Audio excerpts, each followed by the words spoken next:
Hello, and thank you for listening to Operation Agency Freedom, where we are bringing you top secret advice from the world's most badass digital agency owners.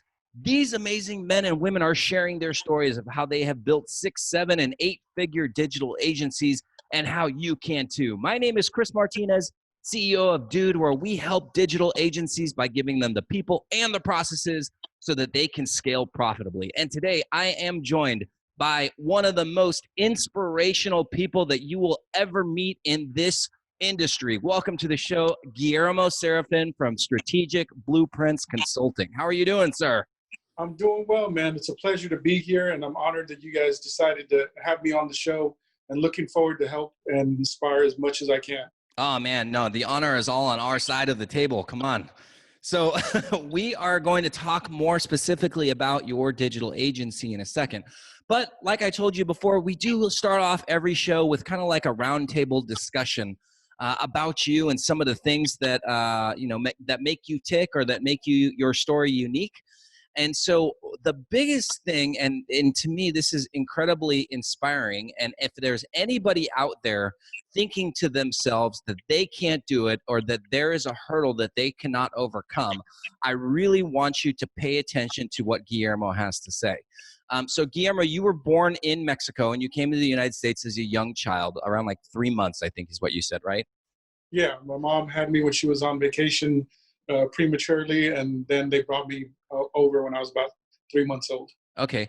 And you were partially blind, and then you lost all of your vision at the age of 15. Is that correct? Yeah, I was born with congenital glaucoma. It's not hereditary. It's not anything like that. It's like 1 in a million kind of thing. Uh-huh. And I was able to see till I was about 15, 16 years old, and that's when I lost my sight completely. And yet you still have gone on to build this amazing career and this amazing agency. So talk to me about, like how you were able to do this, because like I said, there are a lot of people who feel sorry for themselves or they find every excuse why they can't succeed either in entrepreneurship or something else. And yet here you are without the use of your vision, and you were able to build a business, without the use of your sight. So how did you do this? Because this is just so unbelievably powerful. So I wouldn't be who I am today if it wasn't for the mother that I was blessed with. And what I mean by that is that, when people have children with disabilities, they always take one or two routes. They either take the route of they feel bad for them, they feel guilty, and they coddle them to the point where they become disabled in other ways and aren't able to function, or they make them stand up and do it themselves. Yeah. And that's what mom did. She, at every turn, made me do for myself. She wouldn't let me use my handicap or my disability as a crutch or as an excuse for anything. She expected more out of me than most parents would, somebody who had all their capacities. So let me ask you just like some practical questions, and this is please excuse me for being so naive, but the digital running a digital agency, you need to be able to use the computer. You need to be able to use the mouse and see the screen. So like, what are some things that you have adapted for yourself to be able to do those types of things? So thankfully, there's people who care about people who couldn't see. Uh-huh. Jobs is probably one of the most pioneering people, I would say, in technology, that he had the forethought to make sure that every Apple device comes with built-in accessibility software. So if you're on your Mac laptops, you put Command 5 and it turns on what's called VoiceOver, and it'll read everything on the screen. If you push an arrow, if you go to the left or right, it'll tell you what you're on. Every key you push, it'll tell you what you're on. Same thing with the iPhones and the iPods, everything that Apple, even the Apple TV, they all have accessibility features that allows you to not be able to see and still be able to navigate and use them. Wow. And when were those features incorporated into like Macs or iPhones? From the beginning, or like when did you kind of discover this? So they were from the very beginning, since the 80s when I was going to school and learning how to use a computer. Then we had Apple computers. Microsoft was ruling the Microsoft base was ruling the cell phone world before the iPhone came out. So there was I used to joke people that I had a $1,200 phone because I had like a Palm Trio that Mm-hmm. was $100, and then I had to pay another $600 for a software to download to make it accessible. Wow. So, I'm sure that you mentioned to me that you talk about the loss of your vision and how you've been able to adapt with that to other people. What do you say to entrepreneurs who are disabled or they're just going through a difficult time? What do you say to help them to realize that they still have the opportunity to be successful? So I always tell everybody that I'm the last person that you can come to with an excuse, because every strike that you can imagine, I've had counted against me from growing up, to a single mom. My dad died when I was 2. Growing up in the projects, growing up, low income, at-risk use, whatever you want to call it. Mm-hmm. Uh, Growing up in the inner cities, being Hispanic, and having challenges of that. Um, Everything I dropped out of high school. I've almost died 5 times. Everything that you could imagine, I've been through, and I Yeah. still get up every day because I have 2 grown children. I'm a single dad, and I'm just make it happen. Like I always tell people, like success is all about choices, and we all choose every day. Do I want to watch Netflix or do I want to read a book? Yeah. And the success, the big wins don't happen on the high end. They happen on the little decisions. So let me ask you a question, because my grandfather's from Mexico, so I'm Mexican American, and you and I actually grew up in the same area in the South Bay. I'm from Torrance, you're from San Pedro. So you brought up being Hispanic in the digital agency world.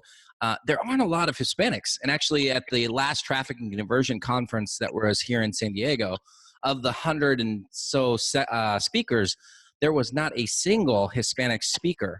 So, what would you say to other minorities who are out there who kind of feel like we are underrepresented in the digital marketing industry? I think that we are, in a lot of aspects, and the reason that I think that it happens is because of culture, environment, and access to information. And I know in today's world, people will say, well, what do you mean? Everybody's got Google, everybody's got internet. And that's true, but not everybody has access to high level thinkers, to people that make them realize that, hey, you can make money with your brain. You don't have to go out and do labor work, per se. And actually, brain work is sometimes harder than labor work, because when you clock out at work and it's labor, then you're done. When it's running an agency, your mind's always going, you're always working. But I think it mainly has to do with exposure to the possibility of what can be created online, and then just somebody being able to be brave enough to just go out and do it. Yeah. Awesome, man. Well, thank you so much for those words. Let's dive into your agency story, because that's what everybody else is here for. They want to learn more about things that can help them grow and inspire them to run a successful agency. So tell me about how you got started, where you're from, and we'll just kind of take it from there. So I've been self-employed since I was 17. I was in the music business, had a recording studio, independent label, was a producer, managed artist, all kinds of things, in the entertainment field, not just music. And then I got into real estate in 2004, and I started learning, like, okay, I want to serve my clients doing this and that. And then I was hired constantly to go help other offices and other businesses. Throughout my life, I've always been asked, hey, I've been having this problem with this or that, whether it's systems or lead gen, whatever it is. Before those terms were coined, and before I even knew what the heck I was really doing, I was consulting with people. And then in my real estate career, I got tired of paying these crazy fees for these platforms and generating like these non-motivated and generic leads. And I was like, there's got to be a better way. Mm-hmm. So I spent the last, I don't know, 3 or 4 years joining every mastermind, taking every master class, from Frank Kern to Ryan Levesque to Jeff Walker to, following digital marketer and attending their CNC, their TNC, and you name it. I dove completely into it. And that's when I realized what the gap was. And it wasn't so much that all this information wasn't available for business owners. It's that business owners they had 2 mentalities. It was either, oh, it's easy, it doesn't really matter, or that's way too complicated, I don't want to have anything to do with it. Mm-hmm. So because I've always consulted and coached whatever you want to call it, I said, we had to come up with a solution where it was a do it with you, but mainly do it more for you kind of service. So what we do is we come in and we want to help people that allow us to touch all aspects of their business. We won't go in and just do an ad for you. We won't go in and just create a lead magnet. We want to know everything, because the truth is that it's all tied together. And if I create an amazing lead magnet and your ads aren't the best and your follow-up isn't the best, then I'm the one that's going to get blamed for the conversion or your ROI not being what you thought it was going to be. So that's how we got into it. And that's the mindset that we have behind what we do. That's awesome. So how would you handle today a client who or a prospect who comes to you and says, Guillermo, I just want the website. Just build me the website. Like how would you handle that client?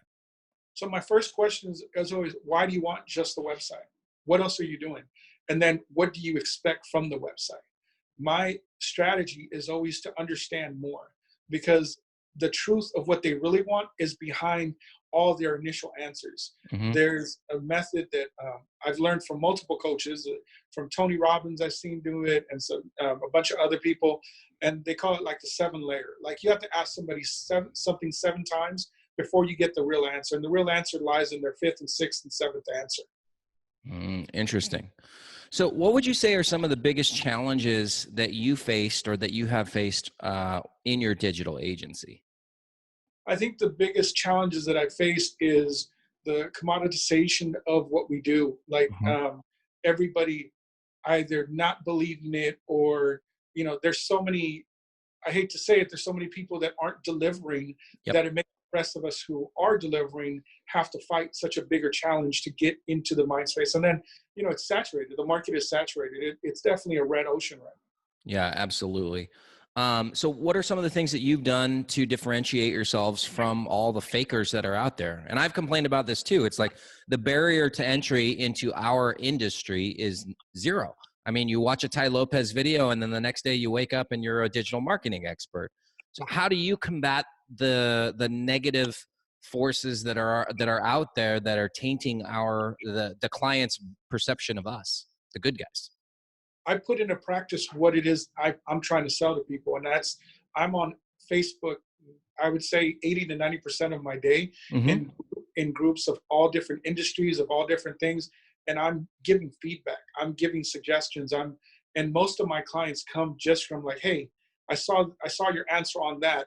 I'd like for you to help me with this. So the way I combat it is I give results before I even talk about, let me work with you. I will show somebody that I know what I'm talking about. So you deliver value and then follow up after you've developed like the relationship?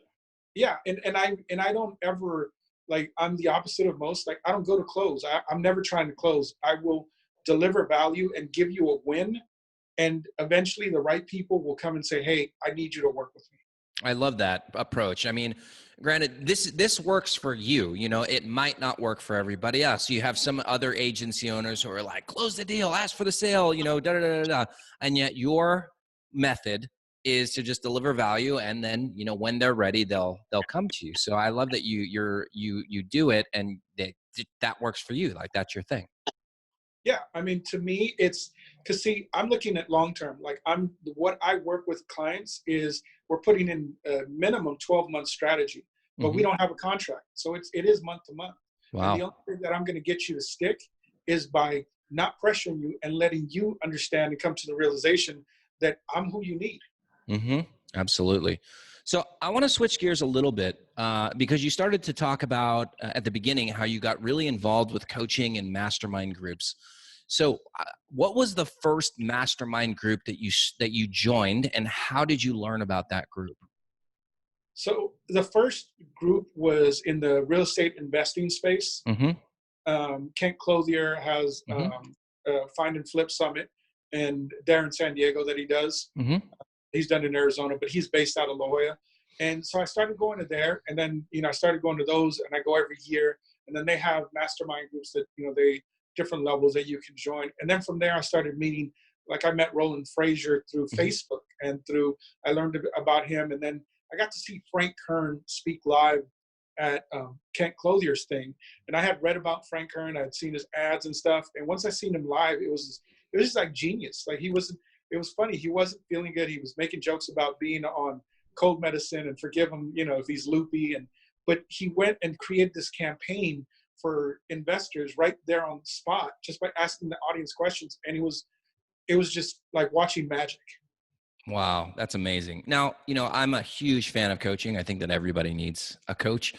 One of the common objections that you hear, because this stuff takes money, coaching is not cheap.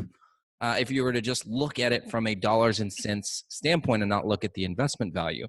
But I mean, how obviously, it costs money. Like, was that ever a factor for you? Like, did you ever get fearful or fear a little anxious about investing a lot of money into a coach? So I've always been I always tell everybody, like, I'm all in on me. Like, I buy my stock every day, all day. Mm-hmm. So if you don't have that mindset, regardless what industry you're in or business you're in, then you're always going to be hesitant about it. So with that being said, I do go through and I make sure that what I'm buying into is what is going to solve what I'm looking for. So I do a lot of homework before I write that check. And okay. What type of homework, if you don't mind going into it a little bit deeper? so I find out, what is this? Like, I'll give you an example. When I wanted to find out more about surveys and finding out, like, how do I find out what my market's doing and creating a product? And then somebody said, well, the person that is Ryan Levesque is the Ask Method, right? Mm-hmm. And I've never heard of him at all. So I just Googled him and started reading things. I bought his book. I read his book. And once I understood his methodology, then I went ahead and paid for the masterclass. Okay. Interesting. And then when you join a group, is there a certain like ROI that you're looking for, or do you just kind of dive right in and just like, hey, I've done my research. I know that this is the person that's going to help me learn, and you just go? I just go and I try to track how many opportunities are generated from that. Like when I spoke at the closing table for Roland and Sam Karanian from Big Block Realty, when I spoke for them last year, it was a matter of just relationships, conversations that spun off into different opportunities and joint ventures and things of that nature, that I just track all the opportunities that come from every single interaction I have. Yeah, that's great. Okay. So, where's the future of your agency? What are you guys doing that's super exciting, and where are you all headed? But we're looking to go ahead and expand and make sure that I'd like to be the one coach that or consultant in the real estate space, but in all agencies, but heavily because I am a licensed broker and I've been doing that for years. So, but in that niche where people know, like, hey, I have a problem and the only person that can help me scale is Guillermo. And that's kind of what I do. Is I'd like to go in and analyze an entire business, and that's what I want to be known for. Is if you got a problem, you got to call Guillermo and he'll figure you out. Yeah, I love it. I mean, so me personally, I never had any success with real estate, running my own agency. So like, what are some of the things that helped you to really find success with that niche, aside from the fact that you are a broker? Well, the fact that I am a broker is a huge help. And the fact that I've done so much in the real estate space when it comes to flipping and running teams and owning offices, and that gives me credibility. And then being and understanding the clients that I'm looking for, I know what their pain point is. And I know that I always tell people the real estate space is the most oversold industry. Like, everybody wants to sell them something. And honestly, I've spoken to huge agencies that just, everybody gives mediocre results. I won't say everybody, but for the majority, everybody gives mediocre results to the real estate space, and the real estate space is happy with it because they're sold on, oh, as long as you get a bunch of leads, then they'll turn out. And that's just how online marketing is. And I think that that's wrong. I think that that's a cop-out. So, what advice would you give to somebody who's having a hard time finding a niche, or, getting into a niche? Because that's one of the biggest things that I see agency owners struggling with. And I mean, even bigger agency owners, multiple 6 figures, 7 figures, they haven't found a niche. So what advice would you give to people when it is about carving out your niche? So instead of how most people look at it, like, oh, do I want to work with chiropractors? Do I want to work with, celebrities? Instead of looking at that, dig into your niche. Is what's your skill set? And be known for that skill set. Me, I'm known for coming in and finding and creating solutions to getting unstuck, unblocking people. That's my. somebody can't figure it out, I'm the guy that comes and strategizes and makes it work. So find your skill set that makes you different, and then you can apply that to any industry. But you have to find out what you're good at, and it has to be something that you're passionate about. It's not like, oh, I took this class, I paid my $2,000, did the 6-week master class, now I'm an expert at this. Well, do you even care about that? Yeah, I mean, you definitely have to have the passion, and it's great that you have that connection with the real estate agency or with the real estate market. Sometimes though, I hear people and they say, like, I don't have a connection, or I don't have anything that we do that's like amazing. Like, would you recommend, like maybe starting with a platform, or like, what would be your recommendation to those types of people? My recommendation is your onboarding process. Get that dialed in. Like I did, I was a copywriter for a cryptocurrency company for a few months, and I knew just the basics about cryptocurrency, but I know what I need to know. So I dove in and I became passionate about it. And that's what you have to do is when you have a client that, you something new, you don't know anything above, or if you don't have anything, start volunteering your services to any random person and learn more about it, and find something in that business or that industry that makes you intrigued or gets you passionate about it. Now, when you were starting out way back in the day, did you ever do work for free? Yeah, all the time. What would you say to people who say, don't do work for free? This was literally a Gary Vaynerchuk thing that I saw yesterday. He was talking about giving stuff away for free, and then some people say, don't give stuff away for free because you devalue yourself and da da da da da. Personally, I think it's, like if it's somebody that you really want to work with, give it away and you don't have any reputation whatsoever, you got to start giving it away for free. I mean, that's how we started. So what's your take on that? I think you should always give it away for free. You got to give a win. If you're asking somebody to spend 10 grand with you, or $1,000 a month, or $5,000, whatever it is, like, are you going to just hand somebody $5,000 a month or 10 grand just because they tell you they're amazing? No, I wouldn't. Like, right. Show them. The proof is in the pudding. Like, if you don't want to give it away for free because, when people say don't devalue it, that's ego, and ego sinks all kinds of ships all the time. Mm-hmm. Absolutely. So what are some of your best tips that you use to keep yourself motivated every single day? Like what are some things that you do? Like, because not every day in the digital agency world is amazing. And like with any business act, in reality, like you have bad days. So what are some of the things that you do to stay motivated and keep kicking butt every single day? So what I do is I make sure that my mornings start off right. And what I mean by that is I listen to, for me, I listen to an episode of Joel Osteen the first thing when I wake up, Mm-hmm.